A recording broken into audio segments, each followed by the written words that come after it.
Welcome to Theological Grazing.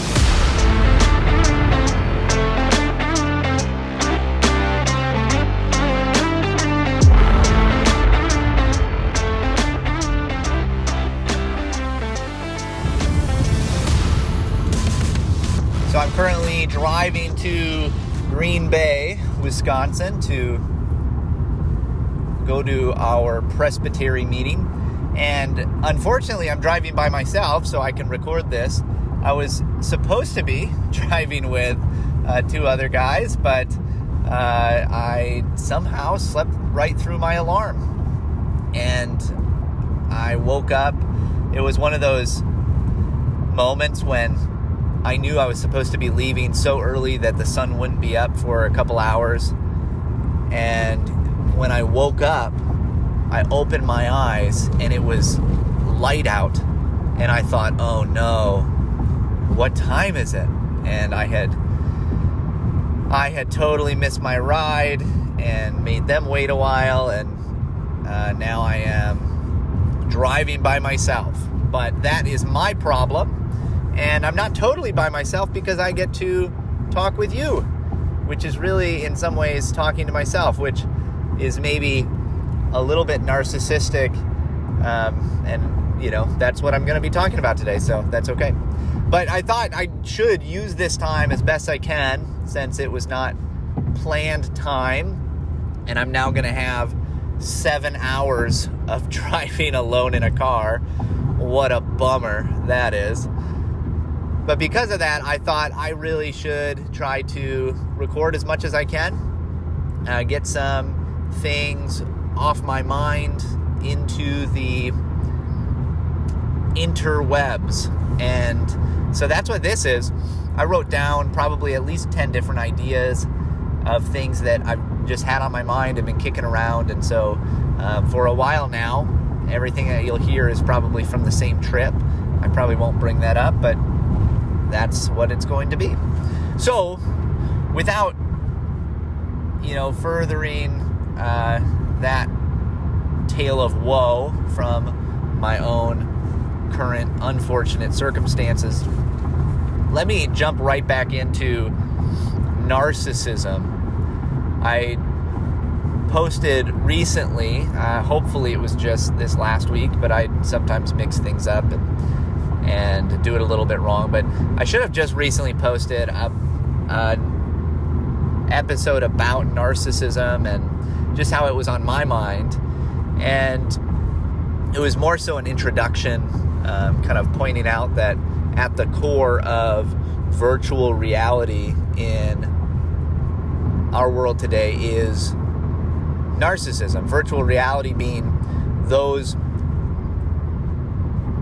people, places, things, ideas, worldviews, anything that has been constructed to keep us from understanding the truth of our position in the world, the reality of God, and who we are in light of Him. And at the center of this is narcissism. And all of us are narcissists. Every one of us. Part of it is that we're in this social media age where everything can be turned to being about us. But it's not just that either. It's more than that. It's an extreme reality that has affected our families, our culture as it regards marriage and sexuality and raising children, all of it. I mean, just think about this. I was going to talk, by the way, about the book Till We Have Faces and the book Notes from the Underground, but I will get to those maybe later. Instead, it just came to my mind kind of some ways that this narcissism shows itself. But think about how often it is that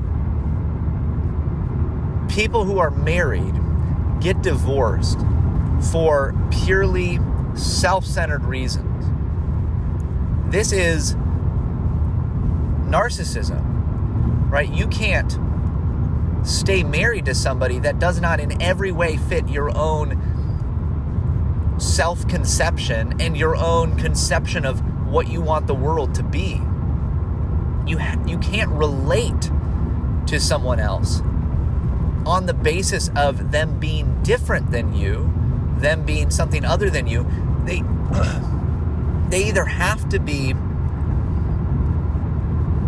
a part of you in some sense, right? They have to be an extension of your own self-will, your own pleasure, your own something, or there is zero benefit to them being around, or you need to go find yourself. You need to go do what makes you happy. How many divorces today are related to this? This is the norm even. And it's both men and women, but particularly right now for women, women do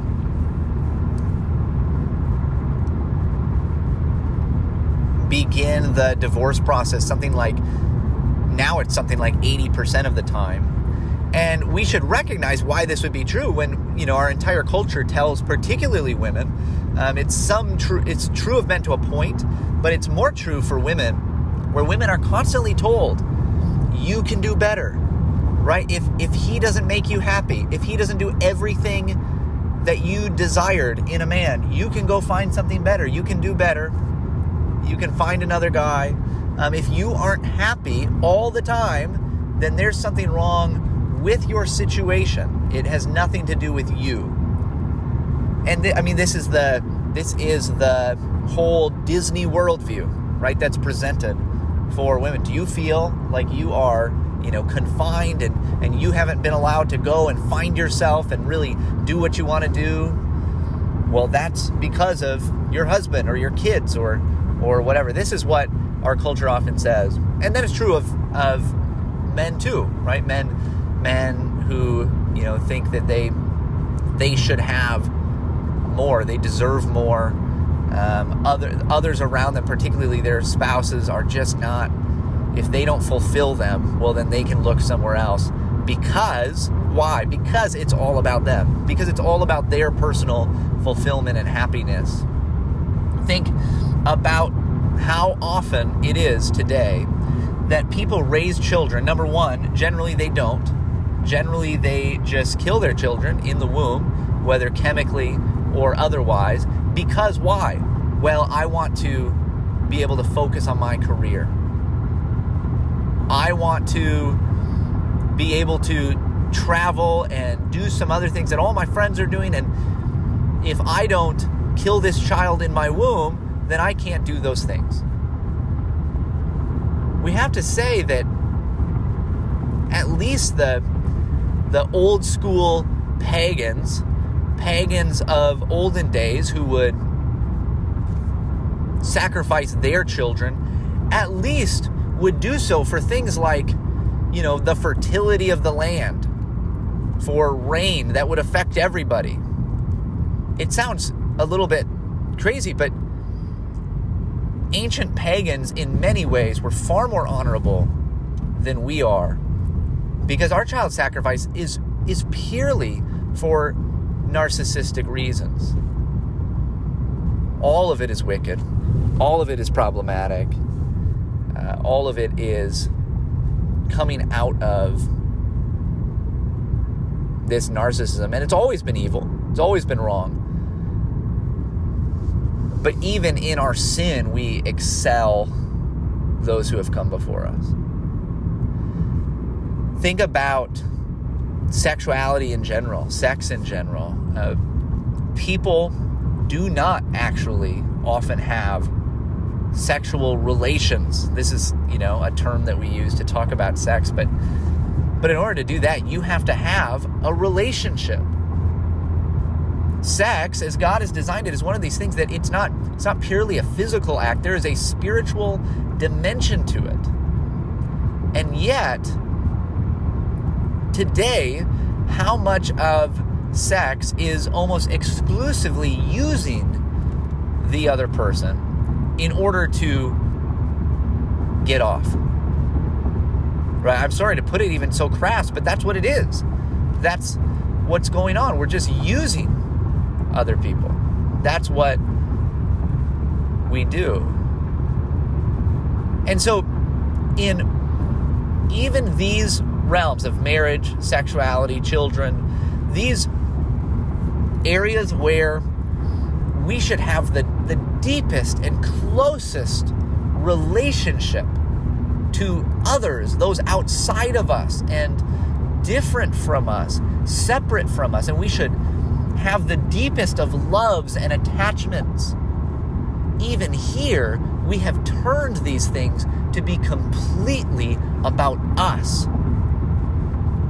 This is a radical narcissism. And it is not those people out there. It's not just those crazy liberals or those crazy Trump supporters. It's not just those whoever. I use those examples because that's one of the main ways that we other people. But it's not just that. It's us. It's you. It's me. We are all narcissists. And the whole of our man-made, constructed world is made to make us narcissists. And not only are we all narcissists, but it is made to be a virtue where self-care and self-love and believing in oneself and on we could go. These are the highest of priorities and the highest of virtues. It is narcissism. It's all narcissism. That is the central piece to the world that we live in. More on this in a bit. Well, that's all, folks. If you could help me out, rate and review this podcast, share it with a friend, go ahead and email me if you have any questions. We're out.